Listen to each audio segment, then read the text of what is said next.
Un fraternal abrazo de parte de este servidor y de parte del Partido Frente Amplio. En los últimos meses se discutió en la Asamblea Legislativa uno de los proyectos más importantes, como lo fue el análisis y discusión del presupuesto nacional. Para nosotros es muy importante dejarles a ustedes hoy una explicación lo más detallada posible para que puedan conocer lo que aconteció realmente alrededor de esta discusión y análisis. Lo que nosotros llamamos la verdad sobre el manejo político en torno al proyecto del presupuesto 2015. La realidad política nacional en los últimos años, que evidencian una palpable red de corrupción escandalosa en las estructuras políticas que amenazan con echar por tierra grandes logros sociales, económicos y culturales alcanzados a partir de los años 40 y que dieron como resultado la Costa Rica con los niveles de educación, salud y desarrollo que hasta hoy gozamos. Esta realidad ha dado como resultado la concientización de hombres y mujeres que han despertado y que se están convirtiendo en actores forjadores de su destino y el de sus hijos e hijas, lo cual se ve plasmado con el fortalecimiento del Frente Amplio, de agrupaciones locales como Barba Unida, el Partido Independiente Belemita, Foro por la Defensa del Agua de Barba y el Foro por la Defensa de Heredia, entre otras agrupaciones más. Agrupaciones del pueblo y para el pueblo que unen diferentes grupos sociales para luchar por principios comunes. En el tema de análisis del presupuesto 2015, el Frente Amplio quiere hacer la siguiente reseña. En primer lugar, decirles que el Frente Amplio tiene la posibilidad de participar en la Comisión de Asuntos Hacendarios por primera vez. Esto gracias al aumento de la cantidad del número de diputados y diputadas que ustedes pusieron en las curules y elegidos de manera democrática. En segundo lugar, decirles que la conformación en este año de la Comisión de Hacendarios es muy diferente de lo que históricamente ha sido. En el universo parlamentario se ha dicho que la Comisión de Asuntos Hacendarios es la comisión donde está el poder. No obstante, después del pacto Figueres-Calderón en los años 90,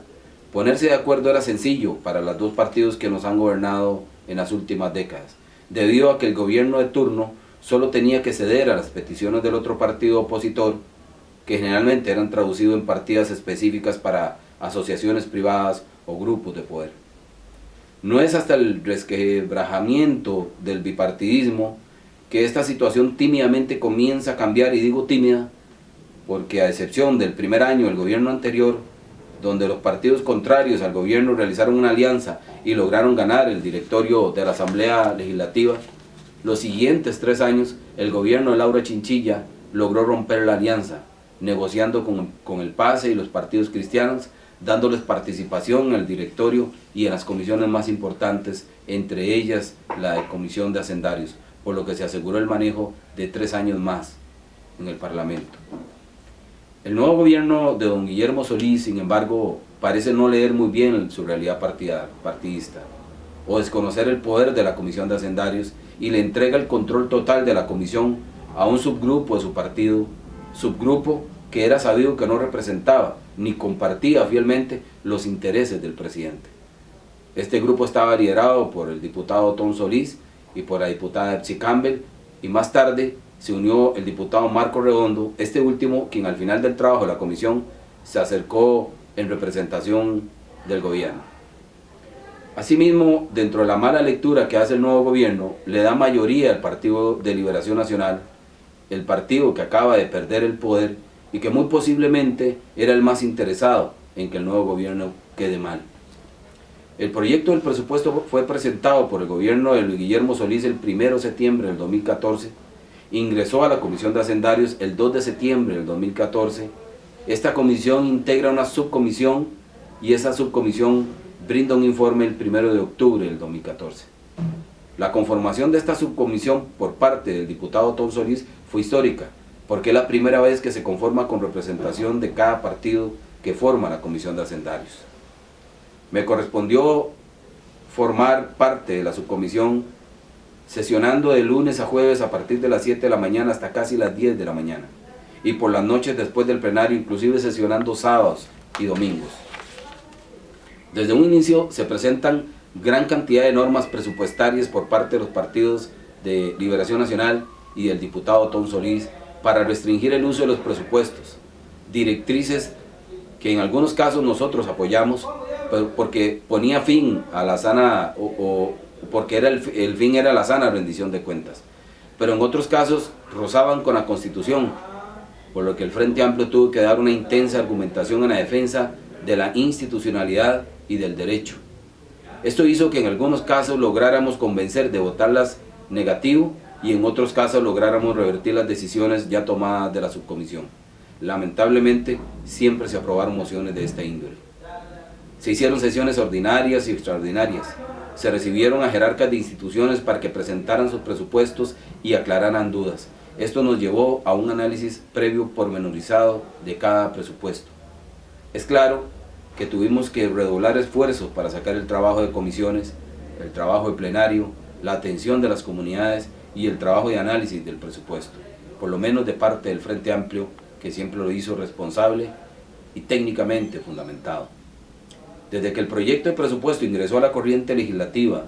se comenzó a notar una alianza extraña entre los diputados de Liberación Nacional y el diputado Otón Solís, donde don Otón Solís atacaba al gobierno y los de Liberación y la Unidad lo apoyaban. Inclusive en varias de sus intervenciones, el diputado don Otón Solís afirmaba que el enojo contra el gobierno provenía de la decisión del presidente de no subir los impuestos en los primeros 2 años y no enviar un plan fiscal desde el primer año, como sí lo había hecho el gobierno de doña Laura, propuesta donde él había trabajado mucho. A lo externo de la comisión, los diputados de corte más neoliberal, como el Partido de Liberación Nacional, el Movimiento Libertario, Alianza Demócrata Cristiana, comenzaron a atacar el presupuesto a través del tema del empleo público y de las pensiones, achacando el problema del déficit fiscal a los trabajadores y no al despilfarro y a la corrupción de los últimos gobiernos que junto a la altísima evasión fiscal que según información que nos suministró el viceministro de Hacienda, de Ingresos, en sesión de Comisión de Hacendarios del 11 de abril del 2014, para el mes de abril del momento se había actualizado un estudio que ubicaba la evasión en casi un 8% del Producto Interno Bruto. Algunas de las tesis de don Otón eran que él era un defensor del Estado y que la mejor manera de enterrar al Estado era contribuyendo para que fuera ineficiente y que para hacerlo eficiente había que recortar su presupuesto. Sin embargo, la realidad del proyecto de presupuesto es otra a la anunciada en los medios de comunicación, porque a pesar de que los datos oficiales y los números eran contundentes, los grupos opositores al gobierno, inclusive los medios de comunicación, han querido desconocer esa realidad. Considero que para esconder los verdaderos culpables del déficit fiscal por un lado, pero sobre todo para impedir que las personas puedan soñar en la construcción de un verdadero cambio a mediano plazo. El presupuesto que presenta el gobierno es de 7,9 billones de colones. Se comienza a elaborar desde el 2013 con una serie de proyecciones macroeconómicas realizadas por el Banco Central y una certificación de ingresos de la Contraloría General de la República. Existe una serie de mandatos constitucionales y legales que obligan al Estado a destinar recursos para actividades específicas como educación, FODESAP, el Poder Judicial, entre otros. La obligación de destinar recursos para estas actividades es lo que se conoce como rigidez presupuestaria. Según datos aportados por el Ministerio de Hacienda, el 95% del presupuesto del 2015 corresponde al cumplimiento de esos mandatos legales y constitucionales, donde el 54% corresponde al cumplimiento de leyes, el 33% al mandato constitucional y el 8% a gastos rígidos y solo un 5% a otros gastos. Excluyendo los compromisos constitucionales, tales como inversión en educación y el Poder Judicial, así como la amortización y los intereses, el incremento del presupuesto 2015 es un 8% con respecto al del año anterior. Y este 8% debemos considerar que el 5% es producto de la inflación, lo que significa que en términos reales el crecimiento es alrededor del 3%, que equivale a un monto de 2,7 billones de colones. El incremento más significativo del gasto es por las amortizaciones a los préstamos, debido a que varios préstamos se vencen el próximo año y hay que pagarlos. Lamentablemente, gobiernos anteriores adquirieron deudas y no las habían pagado. Este aumento en el monto que se debe destinar para pagar préstamos que los gobiernos anteriores gastaron y no pagaron es del 48,2% con respecto al periodo anterior. El Frente Amplio, representado por este diputado, inició un trabajo de análisis pormenorizado de cada rubro presupuestado en todos los ministerios y las instituciones adscritas y los otros poderes del Estado, específicamente Defensoría de los Habitantes, Contraloría General de la República, Poder Judicial, Asamblea Legislativa, donde se comparó el comportamiento histórico de las diferentes subpartidas y la evaluación histórica de los niveles de ejecución, y se formularon preguntas para la interpelación de los ministros para ver si existía alguna explicación lógica a estos crecimientos. Habían rubros con una subejecución muy significativa. Producto de este análisis se detectó aumentos considerables en algunas subpartidas, principalmente relacionados con servicios de apoyo y gestión, y se propuso una fórmula para recortar esos rubros. Nuestra propuesta consistió en hacer un análisis histórico de lo presupuestado a cada institución, tomar el monto subejecutado del último corte y proyectarlo a un año, sumarle el 5% de inflación y al monto resultante restarle un 30% para darle el beneficio de la duda a la nueva administración. Y esto es importante dejar claro con un ejemplo para poder entenderlo, porque a veces es un poco complicado a base de números o con tecnicismos entender la idea. Quisiera en este punto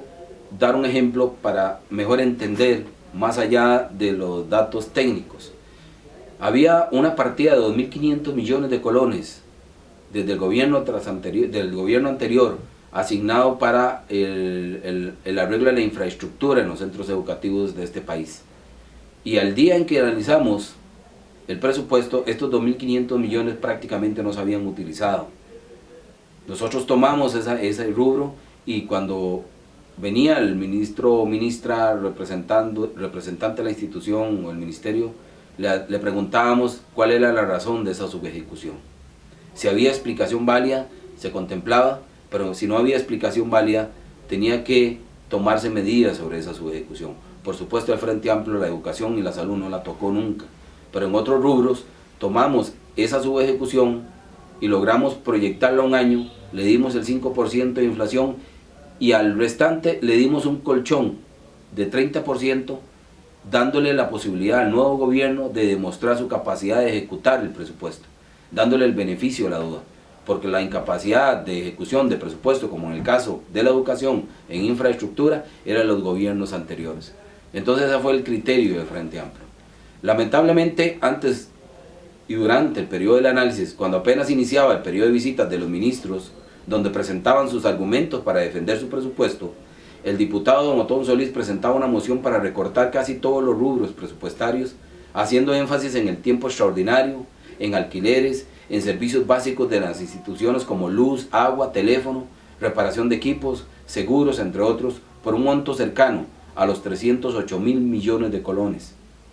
Al preguntarle los criterios técnicos de su propuesta, su respuesta fue que en algunos casos se aplicó un porcentaje a los rubros, pero que en otros casos lo realizó a discreción. La prensa montó un show mediático, lo anunciaba como la tabla salvadora del país. Esto propició una inflexión en el debate, discurriéndose hacia una discusión convertida en una competencia por presentar el monto de recorte más grande. Al nivel del país se promovió una campaña en los medios de comunicación cuya tesis de fondo era la culpa del déficit fiscal y que era por el salario de los empleados públicos y por el despilfarro del presupuesto, por lo que la solución era recortar más. El Frente Amplio presentó el 26 de septiembre su propuesta de mociones para rebajar un total de 40.000 millones de colones al presupuesto, propuesta que se basó en dos premisas básicas. Hay que dar el beneficio de la duda a los nuevos administradores para que demuestren su capacidad de ejecución y que no estamos de acuerdo en realizar recortes que atenten contra la capacidad operativa de ministerios e instituciones. Es decir, recortamos en los rubros que no iban a afectar en ningún momento el funcionamiento de las instituciones y de los ministerios, y garantizamos que no se tocaba ni la salud, ni la educación, ni el presupuesto universitario, etc. Ni presupuestos como el FODESAF y demás. Seguidamente, el Partido Liberación Nacional presentó una moción de recorte disfrazada como una norma de ejecución, que obligaba a todas las instituciones incluidas en el presupuesto nacional a subejecutar el 5% de todas sus partidas presupuestarias. Sin ningún tipo de análisis sobre la repercusión sobre las instituciones, simplemente tomaron la decisión de recortar un 5% de manera general. Este ambiente contribuyó para que el Partido Unidad Social Cristiana se apresurara a realizar una conferencia de prensa donde se llevaba el premio por las tijeras más grandes, anunciando que ellos presentarían mociones a la subcomisión para recortar el presupuesto por un monto de 350.000 millones de colones. Mociones, por cierto, que nunca se presentaron a la subcomisión, pero que luego fueron presentadas a la Comisión de Hacendarios, pero por un monto menor, alrededor de 77.000 millones de colones, porque se dieron cuenta posiblemente que el asunto no era tirar el dato para después recortar, que había que hacer un trabajo un poco más responsable a la hora de los recortes. Al concluir el trabajo de la subcomisión se conocieron 122 mociones y se presentaron 5 informes, los cuales el pleno de la comisión desechó, y a partir del 7 de octubre se comenzaron a votar nuevamente las mociones presentadas en su comisión y luego las presentadas directamente en la comisión de hacendarios. El Partido Unidad Social Cristiana presentó su propuesta a través de 25 mociones donde se recortaba un total de 307 millones de colones, los cuales fueron aprobados, esto debido a que se consolidó la alianza entre el Partido Liberación Nacional, los representantes del Partido Unidad Social Cristiana en la comisión, y fue apoyada por el diputado Tom Solís y la diputada Epsi Campbell, principalmente con 2 orientaciones bien definidas. La primera, recortar el presupuesto a través de las mociones propuestas por el Partido Unidad Social Cristiana, y por una parte obstruir el trabajo de los ministerios a través de directrices o normas de ejecución que los obligaba prácticamente a pasar todo el año realizando informes y evaluaciones para poder utilizar los recursos. El Frente Amplio comenzó a denunciar la peligrosidad de los recortes que se estaban aprobando, que dejarían programas e instituciones sin capacidad para funcionar. Sin embargo, la prensa dio cobertura parcializada al trabajo de la comisión e invisibilizó el trabajo de denuncia que estaba desarrollando el Frente Amplio. Además, el Frente Amplio denunció una serie de atropellos que se estaban dando durante el periodo de trabajo de la comisión, donde presentaban las mociones y las sometían a votación en el mismo momento y literalmente pasaban la planadora de la mayoría. Se advirtió que si no se analizaba lo que se estaba haciendo, podían quedar en negativo partidas porque no se estaba permitiendo un análisis y una verificación de los rubros que se estaban rebajando. Sin embargo, la voz del Frente Amplio se alzó con mayor intensidad y se comenzó a difundir por medios alternativos. Comenzamos a denunciar que dentro de los recortes que se estaban proponiendo estaban recortes al FES, al PANI, al Ministerio de Educación y a ministerios de corte social. Producto de esto se encendió la alarma e impulsó esto a recortes. Esto impulsó a los estudiantes y funcionarios de los ministerios y posteriormente a beneficiarios de los programas a que alzaran su voz. El pueblo empezó a movilizarse. Producto de la presión social que se generó, se logró detener el apoyo del Partido Liberación Nacional al recorte de las universidades, del FES, no así a los demás programas sociales. Los ministerios comenzaron a levantar la voz porque a varios de los recortes aprobados los dejaban prácticamente sin posibilidad de funcionar. Sin embargo, la capacidad de reacción del gobierno del PAC ante lo que estaba pasando fue muy lenta, debido a la dinámica ultra acelerada que se desarrollaba en la comisión y debido a que en un inicio ellos estaban convencidos que podrían negociar con la unidad y revertir lo sucedido. Sin embargo,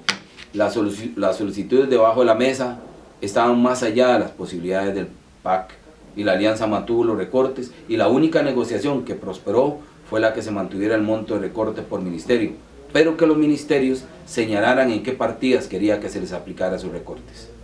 El gobierno presentó una contrapropuesta de recortes solicitando reconsideraran sus actuaciones porque ponían en peligro el funcionamiento de las instituciones. Esta contrapropuesta no fue avalada por la alianza de la comisión y la única prebenda que le otorgaron fue que presentara una propuesta que sin disminuir el monto de recorte para cada ministerio, lo redistribuyera como le pareciera. Es decir, se mantenía la alianza en que se hacía el recorte y le dijo al gobierno, voy a ver cómo le afecta menos. Y ese fue el trabajo que se desarrolló en ese proceso. Así el gobierno se vio obligado a tratar de minimizar los impactos en los diferentes ministerios y ya de rodillas presentó su contrapropuesta por el monto antes predeterminado por la alianza y en una carrera casi frenética para dictaminar. Como consecuencia de esta carrera casi frenética y pese a las repetidas advertencias del Frente Amplio, al terminar de votar las mociones presentadas se sometió a votación el proyecto, aprobándolo por mayoría y presentando una moción de revisión para dejar todos los asuntos en firme. La alianza Partido Liberación Nacional, Partido Unidad Social Cristiana, don Otón Solís, doña Epsi Campbell, al realizar el informe se dieron cuenta lo que ya había advertido el Frente Amplio, que habían quedado partidas en negativo y como ya habían dejado los asuntos en firme, en la siguiente sesión, don Otón, como presidente de la comisión, emite una resolución para que el Departamento de Análisis Presupuestario, cuando en las mociones aprobadas encontraran partidas con rebajas superiores a lo presupuestado, las dejara en cero para subsanar el grave error. En otras palabras, el presidente de la comisión, don Otón Solís, arrojó un derecho que violentaba la decisión del pleno de la comisión, lo cual a legua se ve que era inconstitucional y violatorio. El Frente Amplio le apela a la resolución y le señala que eso violenta el reglamento legislativo, que el presidente de una comisión no tiene potestad para variar una moción aprobada o darle potestad a un departamento para que varíe un documento debidamente aprobado, que la vía para enmendar este tipo de errores era hacer la advertencia al plenario y que el pleno de los diputados realizaran los cambios pertinentes. En otras palabras, el plenario legislativo se tenía que convertir en comisión para ver el error y enmendarlo, pero en el plenario legislativo. No podía ser tomado en la comisión de hacendarios. Lamentablemente la apelación fue rechazada por la alianza de la comisión y mantuvieron el dictamen de mayoría con los arreglos que hizo el Departamento de Análisis Presupuestario. El Frente Amplio presentó una consulta de constitucionalidad por este exceso en las potestades de la presidencia de la comisión, pero además el órgano superior de la Asamblea Legislativa también dictaminó en su momento diciendo que efectivamente teníamos razón y que este proceder y que este informe era nulo por los errores ya estipulados. El Frente Amplio presentó un dictamen de minoría y el gobierno del PAC, a través del diputado Marco Redondo, presentó la propuesta del gobierno que fue rechazada también por la comisión. Ya en discusión en el plenario, el Frente Amplio continuó denunciando los recortes que afectaban los ministerios y programas esenciales como los CENSINAI, las cárceles, el Fondo Nacional de Becas, los programas del Ministerio de Cultura, horas extras de los policías carcelarios, además de los errores en el procedimiento seguido que invalidaban el dictamen de mayoría. Esto hizo que la población costarricense alzara su voz y que se tiraran a luchar para que ese dictamen de mayoría no fuera aprobado. Esa lucha se concretó a través de manifestaciones, marchas, reuniones, entre otras. El resultado de esto fue que finalmente algunos diputados y diputadas de otras fracciones políticas se concientizaran y no apoyaran el dictamen de mayoría. Lamentablemente el Partido Liberación Nacional y los diputados en contra del gobierno, una vez que se rechazó el dictamen de mayoría, no quisieron apoyar ninguno de los dictámenes, por lo que los 3 dictámenes fueron rechazados. Y esto es importante. Todas las fracciones dijeron que estaban en la línea de los recortes. Una vez que el recorte del informe de mayoría fue rechazado por nulo e inconstitucional, debían haber apoyado los siguientes 2 informes, que era el informe del Frente Amplio, que dicho sea de paso era un informe pormenorizado, debidamente analizado, técnicamente fundamentado, y por último, si no querían apoyar el Frente Amplio por asuntos políticos y no pensar en el interés del pueblo, podían apoyar el del Partido Acción Ciudadana, pero decidieron no apoyar ninguno, por lo tanto era contradictorio contra el discurso que mantuvieron hasta el último día. Al final, el interés no era el recorte, sino que habían otros intereses ocultos que serán ellos los que tengan que explicárselo al pueblo costarricense. Rechazado todos los dictámenes, lo que quedaba para votación, según fue confirmado por una resolución de la presidencia del plenario legislativo, era pues aprobar el presupuesto enviado por el Poder Ejecutivo. Sin embargo, se apela a la resolución y se somete a votación y en 2 oportunidades queda empatada la votación. 25 votos contra 25 votos. Por lo tanto, una vez que se repite la votación, se rechaza la apelación. Posteriormente se somete a votación el texto base del proyecto y este texto base del proyecto también es rechazado en una votación que queda 26 votos a favor del texto base, en contra del texto base, perdón, y 25 a favor. Seguidamente, el presidente de la Asamblea Legislativa aplica los alcances del artículo 178 de la Constitución y señala que el país no puede quedarse sin presupuesto, por lo que da por aprobado en primer debate el texto base del proyecto. Finalmente, se habilita según la Constitución el sábado 29 de noviembre para el segundo debate, donde el expediente es aprobado, 27 votos a favor y 27 votos en contra. Esta es la verdad sobre el manejo político en torno al proyecto del presupuesto 2015, y quisiera decirles que el Frente Amplio por primera vez participó y orgullosamente logramos defender la institucionalidad de este país, logramos defender los intereses del pueblo de Costa Rica, y creo que logramos cerrar esta tarea como siempre la ha cerrado el Frente Amplio, con el máximo esfuerzo posible, con la firme convicción de defender el pueblo de Costa Rica hasta el final, y con la clara y fuerte esperanza de que algún día vamos a tener una Costa Rica más participativa, más inclusiva, más democrática, más equitativa, y que efectivamente garantizarles que en los próximos 3 años vamos a seguir en esta línea de defender los intereses de ustedes, y que ojalá podamos, a través de este medio, que es el único que tenemos más a la mano, podamos hacerles llegar la verdad y la información de la manera más rápida posible, ya que es poco lo que tenemos a través de los medios tradicionales de este país. Y decirles que investiguen, que analicen, que pregunten antes de juzgar, ojalá, y que no sigan la línea de los medios de desinformación que hay en este país. Muchas gracias, y quiero cerrar este mensaje con decirles que el mensaje que dijo el presidente Mujica de Uruguay, y nos decía que cuando gastábamos la plata, no estábamos gastando la plata en realidad, sino que estábamos gastando el tiempo de vida que invertimos para hacer ese dinero. Por eso evitemos el consumismo y concentrémonos en crear cada vez más en nuestras familias y en este país ese gran